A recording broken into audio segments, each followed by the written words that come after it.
Le lien avec les médiations thérapeutiques, il y a beaucoup de créateurs, quand on les interroge sur le processus, qui disent que ce qui leur vient d'abord, c'est une sensation.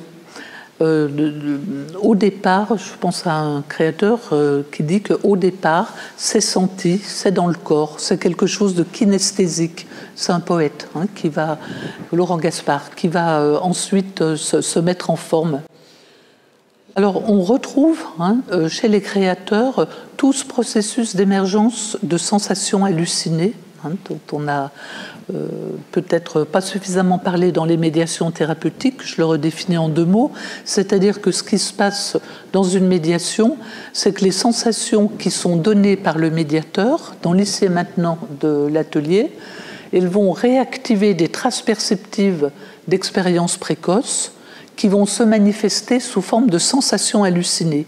Et ce sont ces sensations hallucinées qui vont se mettre en forme ensuite dans la mise en forme du médium. Alors, on retrouve ce processus-là chez certains créateurs, et par exemple, Artaud et Michaud, leur point commun, c'est qu'ils étaient en lutte contre le langage. Alors, leurs images, c'était que le langage des ancêtres qui leur était transmis, ça les avalait. Ils étaient pétrifiés. Et ils ont essayé d'échapper au langage verbal en construisant une œuvre paradoxale qui pourrait échapper aux mots. Michaud dit par exemple qu'il essaie de parler en gestes plus qu'en signes.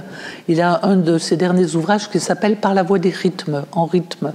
Et Artaud comme Michaud ont essayé de nous emmener, nous lecteurs, dans un univers de rythme, de cris, de danse, de gestualité, c'est-à-dire au-delà du langage verbal. Donc on retrouve là un processus commun.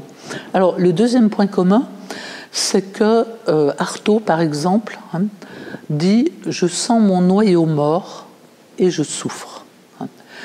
Et ce que beaucoup d'artistes disent, c'est que leur création, c'est ce qui leur a permis de survivre.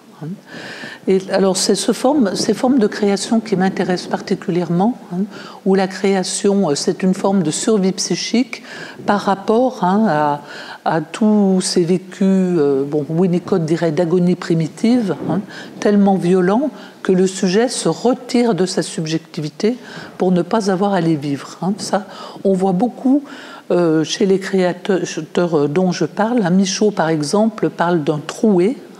Comment sa création, c'est essayer de mettre en forme quelque chose de ce troué, mais en deçà des mots. Michaud, par exemple, il parle d'une tour de Babel des sensations.